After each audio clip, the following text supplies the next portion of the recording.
conceptuales, sino que también certifican que los alumnos han tenido que escribir sobre esos contenidos y han incrementado su aprendizaje sobre cómo hacerlo. En la siguiente cita de Catherine Gocha, directora del Centro de Escritura de la Universidad de Cornell, ella escribe el propósito del programa de escritura de su universidad que sostiene este sistema de materias de escritura intensiva. Esta sería la esencia de las materias de escritura intensiva, estar coordinadas por un programa de escritura al servicio de las asignaturas y no al servicio de la enseñanza de la escritura por sí misma.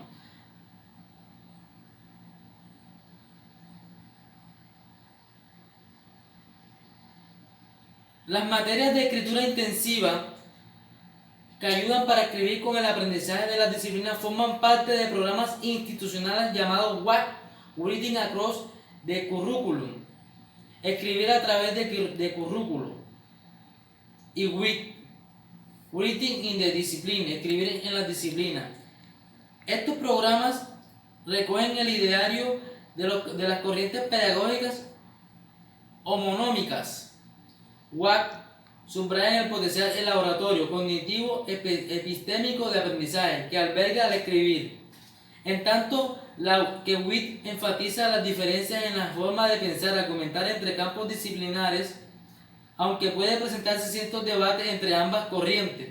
WAC insiste en escribir para aprender y WIT en aprender a escribir según ciertas convenciones. Lo cierto es que cuando los alumnos reciben orientación para escribir, los contenidos de una materia incrementan el aprendizaje de su concepto y sus formas discursivas simultáneas.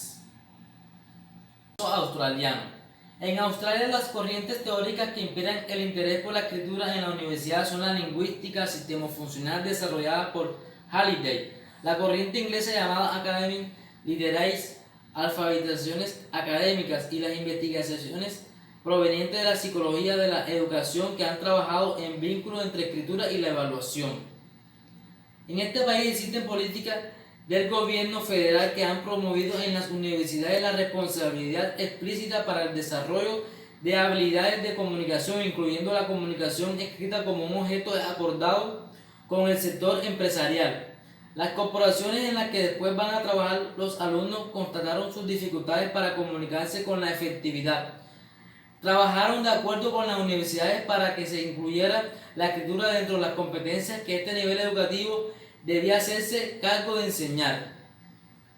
A la vez, la escritura y la lectura son incluidas en los currículos de las materias como herramientas para poder seguir aprendiendo en el futuro. En este país está claro que el conocimiento que se enseña hoy en las universidades sin duda va a ser insuficiente para su desarrollo profesional y buena parte va a estar desactivado o desactualizado cuando los alumnos egresen de la carrera. Por lo tanto, tendrán que seguir aprendiendo. Entonces, la universidad ha asumido la responsabilidad de enseñar a seguir aprendiendo en el futuro a través de ocuparse en el presente de la lectura y la escritura. Por consiguiente, muchas universidades tienen legislación, estatutos universitarios en los que aparecen la lectura y la escritura como habilidades de comunicación que se van a requerir para el desempeño profesional y la universidad se compromete a ocuparse de ellas. También hay centros de apoyo a la enseñanza y el aprendizaje, Teaching and Learning Center o Language and Learning Center. Estos centros tienen programas de formación y de desarrollo profesional para los docentes con el fin de integrar la escritura en sus materias, con dos objetivos. Por un lado, integrar el leer y el escribir para aprender, es decir, la lectura y la escritura como herramienta de aprendizaje. Por otro, ocuparse de la lectura y la escritura de los alumnos para ayudarlos a pertenecer a las culturas académicas y profesionales a las que quieren ingresar. Estos centros de escritura también proponen que le llamen enseñanza en equipo, teaching. Este sistema se caracteriza por el trabajo conjunto de los dos profesores, un profesor experto en áreas física, biológica, historia, que sabe leer y escribir en su disciplina, pero no necesariamente sabe enseñar estas prácticas. El otro profesor experto en escritura y perteneciente al centro de enseñanza y aprendizaje, especialista en enseñarla. Estas diadas de docentes trabajan cooperativamente para planificar unidades didácticas de enseñanza de la asignatura, que incluyan orientación sobre cómo escribir para esa materia. El trabajo en equipo se mantiene hasta que el profesor de la asignatura pueda apropiarse de estas estrategias de enseñanza de la lectura y escritura para proseguirlas por su propia cuenta en el futuro. A la vez, estos centros de enseñanza y aprendizaje también ofrecen un servicio similar a los tutores de escritura que analizamos más arriba para las universidades de Estados Unidos. Para el caso australiano se llaman consejeros de la escritura y de habilidades académicas, Language and Academic Skill Advanced, LAS.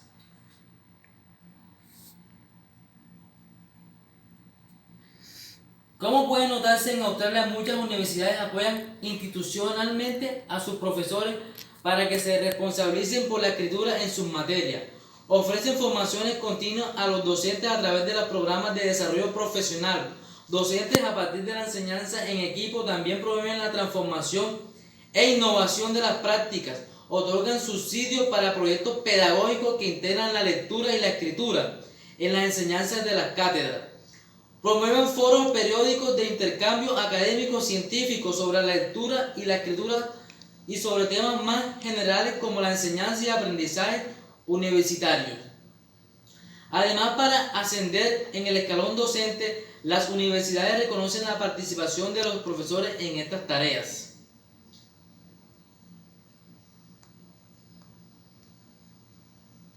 Caso argentino. La lectura y la escritura son prácticas habitualmente omnipresentes en la mayoría de cátedras de la Universidad Argentina, pues los alumnos leen y escriben. Sin embargo, estas prácticas tienden a ser inobservables. No aparecen mencionadas en los programas, no aparecen orientadas por los docentes. Esto ocurre en virtud de una serie de concepciones que este estudio ha puesto de manifiesto.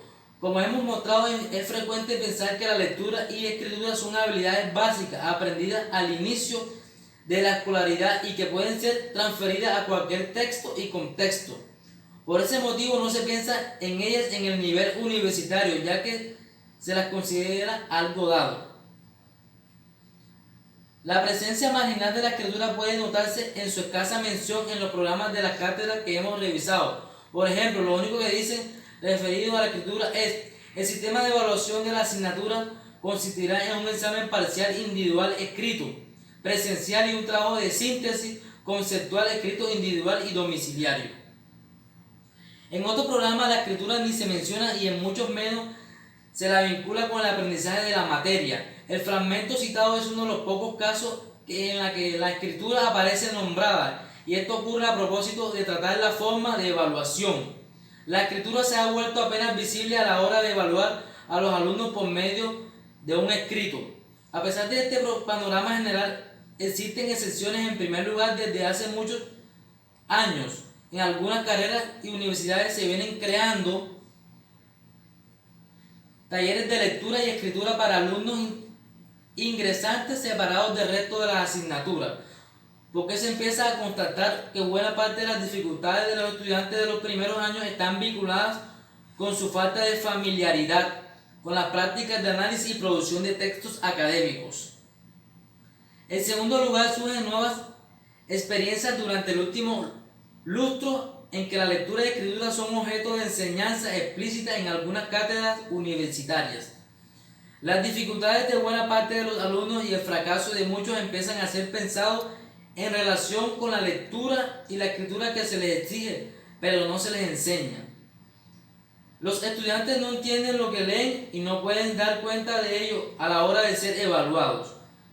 Ese fracaso es parte de la creciente y preocupante decisión estudiantil. Frente a estos problemas, el Ministerio de Educación de la Nación financia programas de retención estudiantil al comienzo de la universidad y programas de articulación entre la escuela secundaria y la universidad. Veamos dos ejemplos de lo que se ha hecho estas líneas de financiamiento de articulación y retención. Por un lado, varias universidades han utilizado el dinero asignado para elaborar materiales bibliográficos destinados, en algunos casos, a alumnos que finalizan el secundario o cursan el primer año universitario, y en otros a docentes de los últimos años del secundario. El problema con estos materiales escritos es que si no van acompañados de un contexto pedagógico que ayude a sus destinatarios a ejercitar la propuesta que allí aparece, son de poca utilidad, porque la escritura no es un saber declarativo, no puede ser transmitida como una disciplina donde hay que serie de conceptos que un buen texto puede explicar. La escritura y la lectura, en cambio, son saberes de tipo procedimental, práctico. Los alumnos o los docentes que reciben estos materiales escritos, aunque sean de excelente calidad, si no tienen apoyo pedagógico sobre cómo utilizarlos y si no cuentan con oportunidad de poner en práctica la escritura y lectura a partir de estos, no logran convertir el saber declarativo que aparece en estos textos en un saber práctico procedimental. Lectura y escritura son ante todo prácticas sociales que no pueden comunicarse como información conceptual. Por otro lado, a partir de los programas de retención financiados por el Ministerio, se creó en algunas universidades el sistema de docentes o alumnos tutores. Por ejemplo, los llamados tutores de lectura son alumnos universitarios de años superiores que voluntariamente comparten horas de estudio con estudiantes ingresantes, discuten con ellos los textos y les cuentan lo que saben por su experiencia como estudiantes más avanzados. Han sido capacitados y son supervisados por especialistas pedagógicos de la universidad. Además, reciben un pequeñísimo estipendio financiado por los programas ministeriales. En otras universidades nacionales se ha creado un cuerpo de tutores de retención estudiantil. El sistema consiste en incrementar el salario de algunos docentes con la condición de que además de sus clases ofrezcan tutorías a los alumnos para que trabajen los textos de las asignaturas respectivas y sus dificultades con el cursado de la materia. Barbella, 2004, Martínez, al 2006. Por último, el sistema de tutores de estudio consiste en ofertar a los alumnos tutorías individuales con docentes especializados en lectura, escritura y aprendizaje. Aunque llevan poco tiempo funcionando, existen ya algunas valoraciones informar sobre estos programas de tutores. Quienes participan de las tutorías se ven enormemente beneficiados, tanto los alumnos que reciben la tutoría como en el caso de las tutorías de lectura. Lo que funciona de tutores de sus compañeros, sin embargo, también se comprueban problemas. En muchos casos son pocos los alumnos que asisten a las tutorías. Una de las razones de este bajo índice de participación radica en que los profesores titulares no apoyan suficientemente el sistema de tutores. En la medida en que los profesores titulares no están involucrados en este sistema en sus clases, no hacen referencia a sus tutorías, no comentan el beneficio de asistir a ellas e implícitamente dan el mensaje de que las tutorías no forman parte de los aprendizajes esperados. Por lo tanto, si el jefe de cátedra no considera o no valoriza públicamente la tutoría, los alumnos terminan considerándola irrelevante para las materias. Es como si la tutoría no estuviera vinculada con el que el titular de cátedra ve como importante de la materia. En consecuencia, los alumnos tampoco lo ven como importante. En tercer lugar, en varias universidades argentinas también hay ocasiones autogestionadas, no financiadas oficialmente, motivadas por el compromiso personal de algunos profesores, que provienen de la educación, de la psicología o de la lingüística, quienes vislumbraron que la lectura y la escritura son herramientas para la enseñanza de sus materias. Por ejemplo, Carlino 2005, Vázquez y Jacob 2006. También algunas cátedras de las ciencias duras comenzarían a reconocer que escribir sirve para posicionar a los alumnos más activamente en las clases para ayudarlos a comprender y por tanto para aprender la materia. Así estas asignaturas se ocupan por su cuenta y su orientación y apoyo institucional de la lectura y escritura de sus alumnos. De Micheli, 2006, Iglesia de Micheli, Manacorda. Finalmente, otras experiencias realizadas en los últimos 5 años son los talleres de formación para docentes ofrecidos por los especialistas en lectura, escritura y pedagogías, con los objetivos de ayudar a estos profesores a interpretar la enseñanza en la interpretación y producción de textos en materia, Marruco 2004 y 2005. Como se observa, algunos sectores de la Universidad Argentina comenzarían a tomar conciencia sobre la necesidad de ocuparse de la lectura y la escritura. En los foros donde estas cuestiones han sido planteadas, surge la controversia sobre quién debe asumir esta responsabilidad: el profesor de la asignatura integrando la lectura y la escritura a su materia, o el profesor especializado en lengua en cursos específicos, cuando se debe trabajar la escritura y la lectura al comienzo de la carrera o a lo largo de ellas. A pesar de este panorama problemático y de debate, estas experiencias son valiosas porque convierten en observable la lectura y la escritura. y de ese modo recuerdan que hay que ocuparse de ellas. Sin embargo, los esfuerzos realizados hasta el momento son insuficientes por varias razones. Por un lado, por cómo se percibe el problema, enseñar y aprender a leer y escribir en las universidades se considera fenómenos remediables que han de implementarse en virtud de las carencias constatadas en los alumnos, cuando en cambio podrían ser entendidos como una formación necesaria, no paliativa, dado que las prácticas de producción y análisis de textos académicos son propias de este nivel educativo, y todos los estudiantes se beneficiarían si fueran orientados en ellas. La segunda razón de que estos esfuerzos sean insuficientes se requiere a su impacto. Las acciones iniciadas no suelen tener un alcance general, porque están ubicadas solo al comienzo de la carrera o porque dependen de voluntades y compromisos personales de los profesores sin apoyo institucional.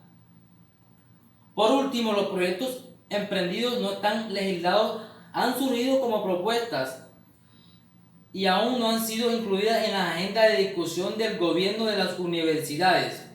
No están contemplados en sus estatutos y por ello carecen de sostén institucional y plantean dudosa continuidad en el futuro porque no tienen asegurado su financiamiento, no integran el currículum de las carreras, no son consideradas ni los profesores, alumnos o instituciones como intrínsecas a la formación superior.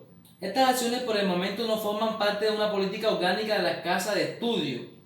Por su lado, las experiencias que no integran la lectura y la escritura en la enseñanza de las cátedras, sino que se dan a través de talleres separados, han de ser apreciadas con cautela. Primero porque depositan la responsabilidad de ocuparse de la lectura y la escritura en instancias únicas y en muchos casos crean la ilusión de que se hace algo, cuando en realidad no se hace lo suficiente. La existencia de un curso o taller específico, salvo que vaya acompañado de otras acciones, puede dar implícitamente el mensaje, el resto a la asignatura, de que a ellos no cabe ocuparse de cómo leen y escriben los estudiantes en sus materias.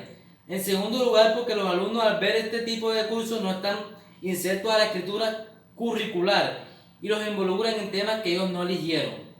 Estudiar pueden considerarlo irrelevante. Quien cursa ciencias económicas, físicas o relaciones industriales, por ejemplo, suelen preguntarse qué tienen que ver la lectura y la escritura con sus estudios. En cambio, aprecian que los profesores de las materias propias de sus carreras los orienten sobre la lectura y escritura de los contenidos que la constituyen y sobre los géneros discursivos específicos de estas disciplinas y ámbitos profesionales. Las experiencias de las universidades anglosajonas muestran que para que esto ocurra se precisan acciones institucionales de desarrollo profesional de los docentes, es decir, se requiere el trabajo interdisciplinario entre especialistas en lecturas, escrituras y aprendizaje y especialistas del resto de las materias. Estas acciones formativas o de labor en equipo son las que permiten que progresivamente los profesores de las diversas cátedras universitarias logren integrar la enseñanza de sus contenidos con la enseñanza de las prácticas de lectura y escritura que esperan que realicen sus alumnos, tanto que aprender estos contenidos como para desempeñarse en sus profesiones futuras. El valor de los estudios comparativos. El trabajo de investigación presentado realizado con un enfoque contractivo ha permitido volver observable el quehacer propio, comparar lo que se hace en Argentina con lo que hacen otros países, ayuda a entender mejor el problema. Sabido es que las prácticas y concepciones arraigadas son difícilmente apreciables como tales desde su interior y que los estudios comparativos suelen ser instrumentos apropiados para dotarla de visibilidad. Por ello, indagaciones contractivas como la presente posibilitan convertir en observables algunos supuestos y modos de hacer habituales y culturales, pero no naturales ni necesarios. A la vez, permiten aprender el camino transitado por otros, no para copiarlo, sino para evitar inventar lo que ya fue aprobado, para poder diseñar a partir de la experiencia ajena y de este modo para contribuir a la didáctica de la escritura y lectura de la educación superior.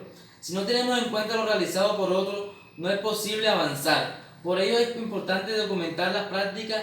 Esto posibilita hacer historia científica. Si no se publica, el quehacer docente e institucional queda en el campo de la experiencia anecdótica o individual. Si se difunde a través de la escritura lo que se hace en las aulas y en las instituciones, eso favorece que otros lo critiquen y construyan a partir de allí. Así funciona la ciencia, el conocimiento se va documentando y es objeto de crítica del conocimiento posterior. La necesidad de la alfabetización académica. Según surge de este estudio, es necesario que nos ocupemos de la lectura y la escritura en todas las cátedras universitarias por varias razones. La primera es porque no se puede aguardar a que mejore la educación previa a la escuela secundaria. Eso sería condenar a los alumnos universitarios actuales. Si bien la educación secundaria también ha de mejorar, carecemos del tiempo para esperar a que los alumnos lleguen mejor preparados en el futuro. Además, incluso si esto ocurriera, seguiría siendo necesario que la universidad también se hiciera cargo de la responsabilidad que le cabe. Aunque el secundario mejorará, esto no implicará que allí se deba enseñar a leer y escribir como después se lo hará en la universidad. Las prácticas de lectura y escritura académica, los géneros discursivos que emplean las distintas disciplinas y profesiones, los tipos de textos que se producen en las convenciones usuales de ellos, la forma de leerlos y producirlos, no son saberes pertinentes para enseñar en la educación secundaria, sino en la universitaria, porque son propios de esta. Es cierto que la escuela secundaria tiene muchos puntos para mejorar en cuanto a las prácticas de interpretación y elaboración de textos que promueven, pero esto no es equivalente a lo que luego deberá ser objeto de enseñanza en la formación superior. En síntesis, aunque la educación secundaria mejore, nos corresponde ocuparnos de la lectura y la escritura en la universidad. Conclusión. Los resultados de mi estudio contrastivo entre universidades estadounidenses, australianas y argentinas nos han llevado a fundamentar por qué la educación superior ha de hacerse cargo de la enseñanza de la lectura y la escritura académica, y que escollo es preciso enfrentar. Ahora bien, es posible invertir el razonamiento y preguntarnos qué ocurre si nos ocupamos de la lectura y la escritura en cada materia. Encontrar una respuesta es sencillo. Ocurre aquello de que lo que habitualmente nos quejamos, que los alumnos no participan en clases, no están motivados, no entienden lo que leen, no saben escribir, aprueban el examen y en las materias siguientes se olvidan de lo que supuestamente aprendieron. Egresan de la universidad sin poder comunicarse eficazmente por escrito en el mundo profesional al que entran y no tienen herramientas para seguir aprendiendo autónomamente en el futuro. Si la universidad no asume su compromiso serio y sostenido de integridad, la lectura y escritura en la enseñanza del conjunto de las asignaturas, ocurre sencillamente esto. Estas consecuencias de no ocuparnos de la lectura y la escritura atañen a la calidad y a la equidad de la educación. Se ha señalado que no hacerse cargo de enseñar a leer y a escribir adecuadamente, pero sí evaluarlo implica éticamente una evaluación injusta. Esto es Argentina, como en otros países, no afecta a todos los alumnos por igual, perjudica más allá a aquellas que provienen del entorno no familiarizado con las prácticas de lectura y escrituras académicas. Si la universidad no les ayuda con ellas, tampoco tienen apoyos en sus hogares. Entonces el fracaso y la deserción estudiantil se concentran en los sectores más desfavorecibles socialmente. Gracias.